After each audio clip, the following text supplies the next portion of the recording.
How you doing there? Welcome back to Babble on Talmud. Today we're studying Daf Samech Ches, Daf 68 of Masechta Zevachim. Friends, Daf 68 is cool. It's not super long. I think it shouldn't take us that long. It discusses Melikah gone wrong. It discusses people that are puzzled to do Melikah and ways to do Melikah that are puzzle. And that's really what it talks about. We're going to start with the Mishnah, and it shouldn't be like that big of a daf. So the two sections that I have here are number one, Melikah gone wrong, and when a zar does Melikah. So I think it should be relatively straightforward. Friends, let's just jump in. We are going to begin on Daf Samech Ches of Masechta Zevachim, 2, 4, 5 lines from the bottom. At the Mishnah, Kol apsulin shemalku mlikasan psula venu matama beves habliya. Okay, all puzzle people who did Melikah. What's an example of a puzzle person? I don't know, maybe like a person who has a mum or something. So anybody who's puzzle and does Melikah, so the Melikah is puzzle. Okay, so if you have a bird offering that needs to be offered, and it is offered by somebody who's puzzle, so the Melikah is, if the Melikah is done by somebody who's puzzle, so the Melikah, so the korban is puzzle. What does that mean? It means it's not considered nevela. That even though the Melikah is puzzle, and therefore the bird was not killed properly, it isn't nevela. What's the nafkamina? Well, nevela is tameh. And specifically when it comes to birds, right? Nivlas of tahor. Specifically when it comes to birds, the tumah of a kosher bird is not by touching it.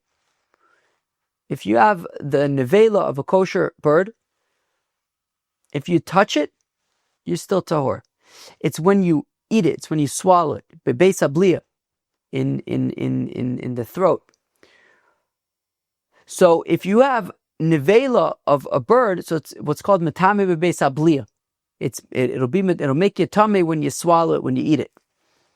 And what we're saying here is that it's not metame bebeis habliya, i.e., it's not nevela. So even though it's puzzle, it isn't considered nevela. It's not metame bebeis habliya. So again, kol psulin she malku, any puzzle people that did Melikah and psula, so the Melikah is puzzle, and the korban's puzzle.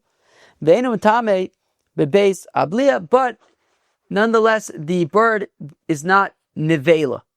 The bird is not nevela. Molad bismol, if a person does Melikah with their left hand, with their left thumb, or balayla, or Melikah is performed at night. Shochat chulin bifnim, if a bird is slaughtered inside the azar and it is not a korban, so meaning Melikah, of course, is not shchita. Shchita is with a knife at the front of the throat. Melikah is with a fingernail from the back of the neck. So if one shechts chulin, a bird that is not a korban, and this bird is slaughtered with a knife, bifnim, in the azar, v'kadshim b'chutz, or kadshim, a bird that is supposed to be offered as a korban, is slaughtered outside of the azar, einan metamis bebeis habliya, they also are not nevela. They are not nevela, right? We're talking about where they're properly shechted, right? Right, chulin that was properly shechted inside the azar, kadshim that was properly shechted outside the azar, right? Kadshim that was properly shechted outside the azar. But the issue with them is that chulin should not be slaughtered in the azar, or kadshim shouldn't be slaughtered outside the azar. But the shechita itself is kosher, and the bird itself, the carcass, is not nevela. Einan metamen bebeis habliya. Okay, so all the things that we've discussed so far are not nevela. Malak basakin. Now, if a person does Melikah not with their fingernail, but instead they use a knife and stick it into the back of the neck of the bird, malak chulin bifnim, or the bird was chulin, was not a korban, and was brought into the azara, and Melikah was performed on it. V'kodshim b'chutz, or Kachim that was Melikah outside of the Azar. Torin Shalayigiu is Manan. A turtle dove, we learned all about turtle doves yesterday and young doves.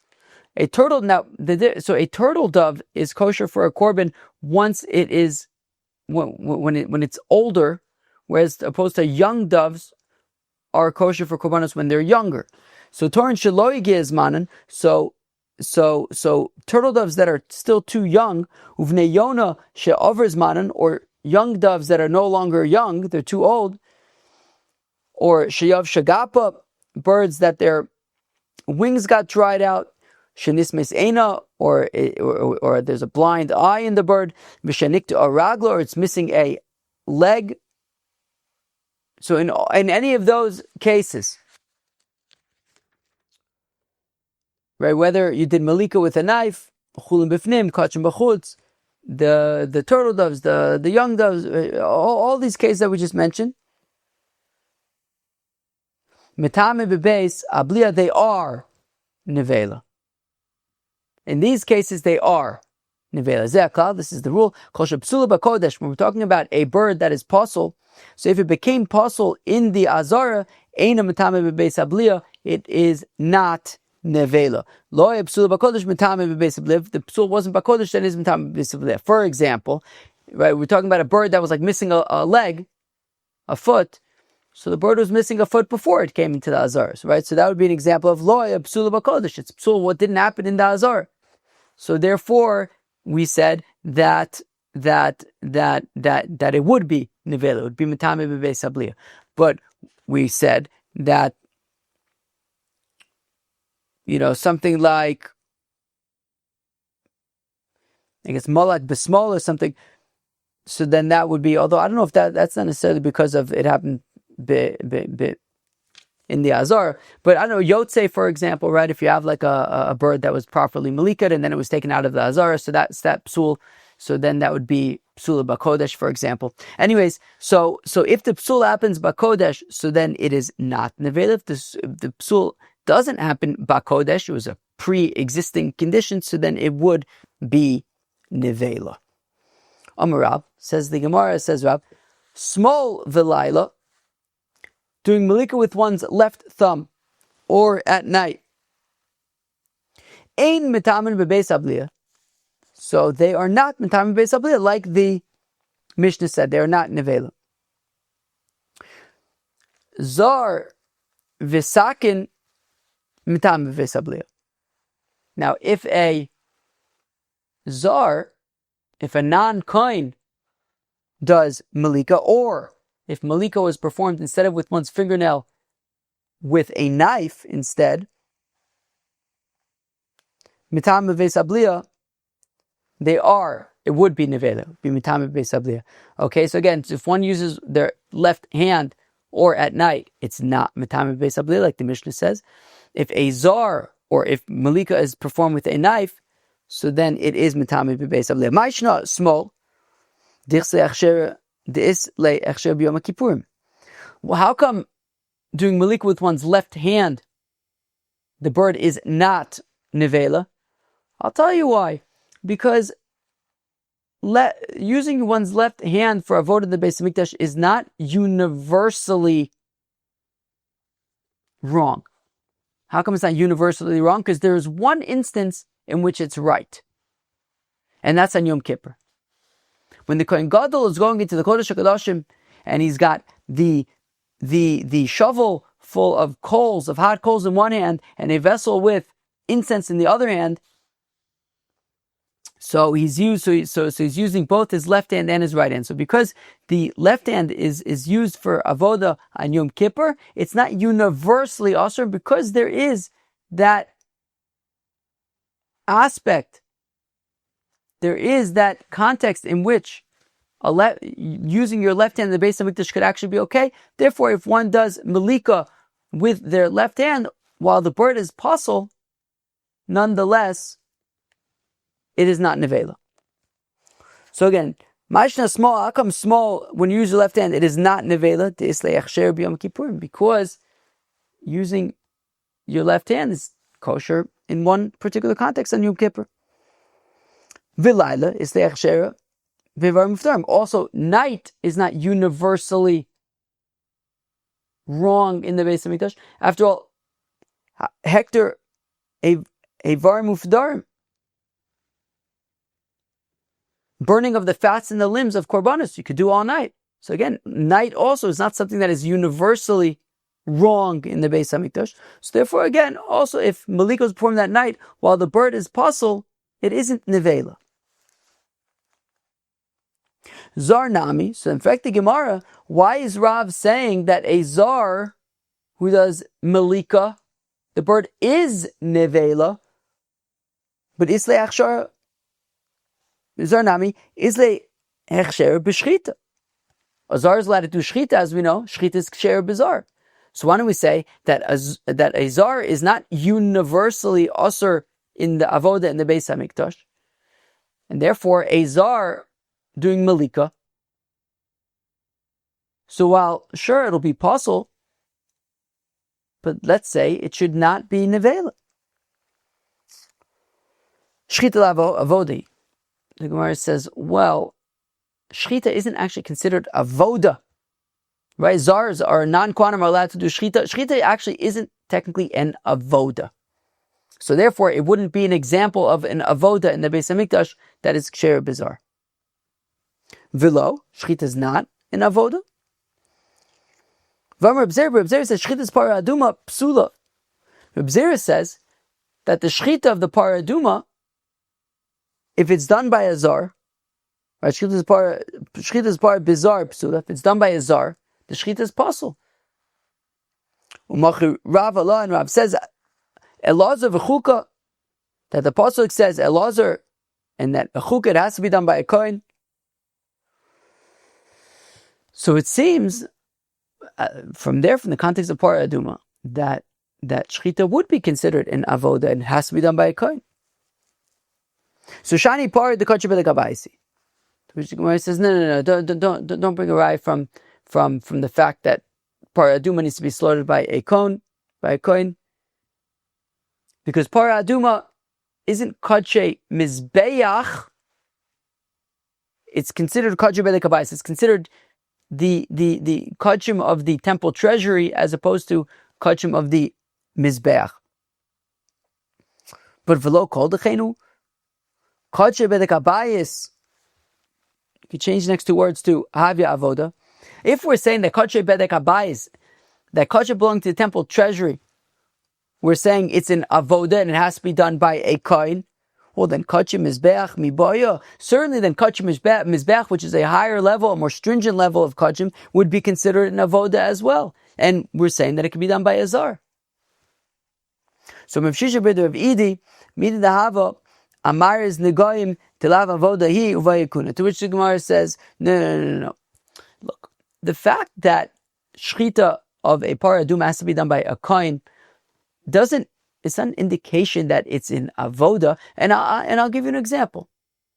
Tsaras needs to be checked out by a kohen. You need a kohen specifically to check out tsaras. Now, checking out tsaras is not an avoda in the Beis Hamikdash, yet it needs to be done by a kohen. I.e., there are things that need to be done by kohanim that aren't necessarily avodas. And one of those things is also slaughtering of the parah aduma, but it's not because it's an avoda. Shchita is not an avoda. And when we say that shchita is ksher bizar, givaldik, but it's not an indication that a zar is able, that there's an avoda that a zar is able to do. There's no avodas, technically speaking, that a zar is able to do. V'neilaf mi bama. Okay, but what about a bama? A bama is a private altar you can make in your backyard. At certain points in our history, bamas were allowed. And zars, anybody, any Tom, Dick, Harry, can offer korbanos on a bama. Mi bama lo yalif. Yeah, but we're not going to learn out from a bama. Meaning the fact that a zar, we want to say that from the fact that a zar is able to offer korbanos, do avoda on a bama, so that should be an indication that zars are able to do avoda, and therefore, even if the Melikah is going to be possible, at least it shouldn't be nevela. But mi bama lo yalif, no, we're not going to learn out from a bama. Vilo, why don't we learn out from Abam Vatani? We learn in the Brisa, Minayin liyotze Shemal lo yerid. How do we know that if you have a murim that left the Azara and then somebody brought them back into the Azara and burnt them on the Mizbeach, how do we know Shalo yerid? That you can leave them on the Mizbeach. Once they're burnt on the Mizbeach, you don't have to take them down. Shari Yotze kosher bebama. The answer is, how do we know that? How do we know that Yotze, once it's burnt on the Mizbeach, you could leave it there? Well, because Yotze is permitted by Abama, right? Abama is outside of the Azara, and you can offer korbanos on there. So therefore, even if you have a murim that were taken out of the Azara and then burnt on the Mizbeach, you can leave them on the Mizbeach. So it seems that we are able to learn precedents from Bamas. To which Gemara says, no. The reason why Yotze, if it's burnt on the Mizbeach, you can leave it there, is not actually because it's being learned out from Bama. Rather, Tana, as a Ola, Samachle. No, really the Tana was relying upon a drasha from a pasuk Zos Torah Sa'ola. Torah is coming to include that once, right, that once things have been put on the Mizbech, you can leave them there, and that in a scenario of Yotze, if it was put on the Mizbech, you can leave it there. So, says the Gemara, so Rav had said that if a Zar does Melikah, the bird is Nevela. We wanted to make the argument that maybe it should not be Nevela. Maybe because a Zar is able to do Shchita, or because it's permitted by a Zar is allowed to do Avodah in the Bama. We push them both off, and therefore, Rav says that a Zar who does Melikah, the bird is Pasul, and the bird is Nevela. Rabbi Yochanan Amar Zar Metame, Ein Metame, Abeis Abliya, Saka Metame Abeis Abliya. Whereas Rabbi Yochanan disagrees with Rav, and he says that while a knife would be Metame Abeis Abliya, while if one does Melikah with a knife, it would be Nevela. However, if a Zar does Melikah, it would not be Nevela. It would be Pasul, but it would not be Nevela. So, that's Machlekes Rav and Rabbi Yochanan. Rav says that a Zar who does Melikah, it would be Nevela. Rabbi Yochanan says a Zar who does Melikah would not be Nevela. It's not. We learned in our Mishnah called Psulin Shem Molku Melikasim Psula. Our Mishnah had said that any Pasul people, so it's Kol Apsulin, all of the Pasul people that did Melikah, the Melikah is Pasul, but it is not Nevela. So Bishlam Rabbi Yochanan, this is all Givaldig according to Rabbi Yochanan. Kol Isur Zar. That when it says Kol Hapsulin, all of the Psulin people. So, for example, who would fit under the umbrella of all of the Pasul people? A Zar, for example.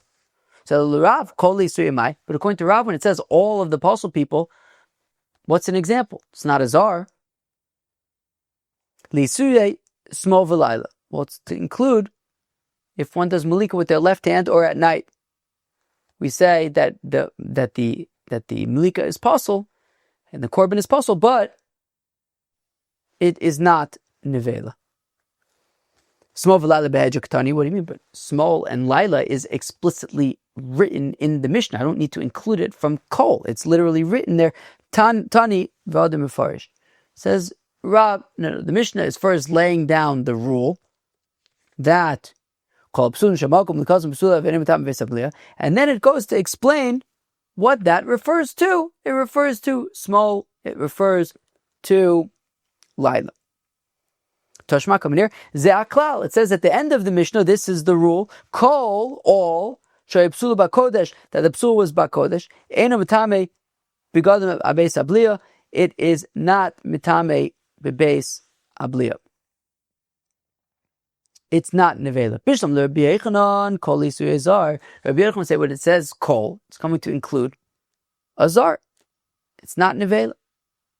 El Rav Lisuyamai, according to Rav, what is kol coming to include? L'taimech shloyayu psula bakodesh Lisuyamai. To which he says, before you ask me questions on that, this rule has two parts to it, right? It says kol shepsula bakodesh eino b'tamim beis abliya, but there's a second part, and lo psula bakodesh mitamim beis abliya. And if the psul was not in the kodesh in the azar, so then it is mitame bebeis abliya. So even according to Rabbi Yochanan, what would kol she'ein shelo haya psula b'kodesh? What is that coming to include? So Ella, rather, Reisha, the first part of that statement is le'isuye shchitas kodshim bifnim, is to include kodshim, right, a bird of a korban that was slaughtered in the azar. It's supposed to be Melikah in the azar, but it was slaughtered in the azar. So the Reisha is saying it is not mitame bebeis avliya, it is not nevela. And Seifa, le'isuye is coming to include Melikas chulin bachutz, that if you just take a chulin bird outside of the azar and do Melikah, so the second part, right, which says mitame bebeis avliya, is saying that would be mitame bebeis avliya. Tani kavasa to Rabbi Yochanan, we have a brisa supporting Rabbi Yochanan, malka zar, that if a zar does Melikah, malka psul, or somebody who's possible does Melikah, ha-pigel, va-noser, va-tome, a bird that's pigel or noser, left over or became tome, ein mitame abeis avliya, is not mitame abeis avliya. So there you have a brisa saying that a zar who does Melikah, says malka zar, a zar who does Melikah, it is not mitame abeis avliya, like Rabbi Yochanan says. Amar Bitzlik says, Bitzlik Shomaiti, I heard two things. Achas kmitzas zar, v'achas Melikah zar. One was about the kmitza done by a zar. If a zar took a fistful from a korban mincha, or if a zar did Melikah.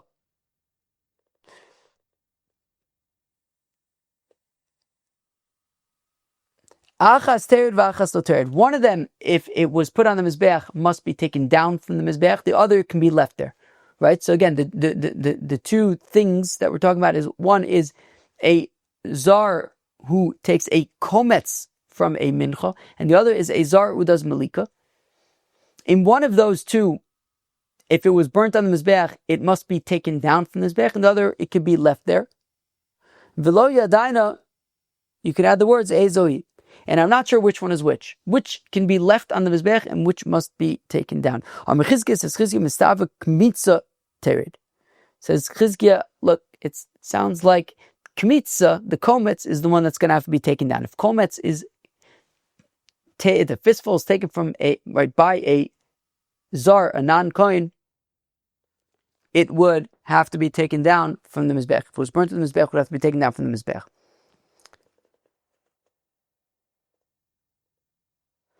Melikah lo tered, but the bird that was Melikah by the zar could be left there. My shna Melikah. Why can the bird that was Melikah by a zar be left on the mizbeach? The yeshna bibama, because Melikah is done by a bama. If you can have a bird offering, if you're going to offer a bird offering by a bama, you would do Melikah. So therefore, since you do it by a bama, you can also leave it. You can also leave it on the mizbeach. If a zar, since a zar does Melikah by a bama, if a zar does Melikah also in the Beis Hamikdash, it could be left on the mizbech. But kmitza nami yeshna b'bama. But if we're saying that it's because a zar can do Melikah by a bama, well then a zar can also take a kometz and burn it on a bama. If you're going to say mincha b'bama, if you're going to say, what do you know? Mapetom, there are no menachis by a bama, by a private altar. Well, if that's the case, ein ofis nami b'bama. Well, if you're going to say that there's no menachis by a private altar, well, guess what? There's also no bird offerings then by a private altar. To Amar Rav Sheshes, because Rav Sheshes says this is how menachis and bird offerings work by bamas, right, by private altars, by bamas. The divrei Omer yesh mincha bebama yesh ofis bebama. Here's the thing: if you say that there are menachis by bamas, so then there's also bird offerings by bamas. The divrei Omer ein mincha ein ofis, and if you say that there are no bird offering, there are no minchas, then there are also no bird offerings. My time out comes zvachim v'lo menachas zvachim v'lo ofis. That by a bama there are animal sacrifices, not minchas, and not bird sacrifices. So basically, bird sacrifices and flower offerings go hand in hand by a bama. If there are bird offerings, then there are also flower offerings. If there are no bird offerings, there are no flower offerings. So again, back to our question of if a kometz is taken by a zar and burnt in the mizbeach, or if a bird is melikad by a zar and put on the mizbeach, one of them has to come down. Which one? So Ela Ema Ein Kiddush B'chli Sharis B'mincha B'bama. Here is the thing. We could say that yes, by Abama there are minchas and there are malikas. Now here's the thing. Here's why the bird can stay on the mizbech, right? Meaning, if a zar does malika on a bird in the Beis Hamikdash, in the Azar, and then the bird is burnt on the mizbech, that bird can stay there. How come? Because there's malika by a bama, and since there's malika by a bama, right, and that would be done by a zar. So also a zar does malika in the Beis Hamikdash could be left on the mizbech, and there's no difference between the malika that would be done by a zar on a bama and the malika that is done in the Beis Hamikdash. Therefore, if a zar does malika in the Beis Hamikdash and burns the bird on the mizbech, it could be left on the mizbech. However, Rav Sheshes had said that. So if you can offer bird offerings on a bama, so you can also offer flower offerings. Okay, so by a bama, you'll have a zar taking a kometz. Okay, but the thing is that the kometz that the zar takes on a bama is different than the kometz in the Beis Hamikdash, because the kometz in the Beis Hamikdash needs to be put in a kli sharis. And therefore, I'll say that because in the Beis Hamikdash there's this added part that the mincha that has to become kadosh in a kli sharis, which is not something that happens on a bama. So therefore, there isn't a precedent for that on a bama of a zar doing a kometz and putting it in a kli sharis, and that would actually be possible. And if it's put on the mizbech, would have to be taken down. Friends, that was Daf Samach Ches of Masechta Zevachim. On Daf Samach Ches of Masechta Zevachim, we discussed Melikah gone wrong, different scenarios about Melikah where the korban is possible. In some cases, the bird would then be nevela. In other cases, it would not be nevela. We saw a machlokas between Rav and Rabbi Yochanan when it comes to a zar who does Melikah. Rav says it would be nevela. Rabbi Yochanan says it would not be nevela. Friends, that was the Samach Ches of Masechta Zevachim. Hope you enjoyed. Cheers.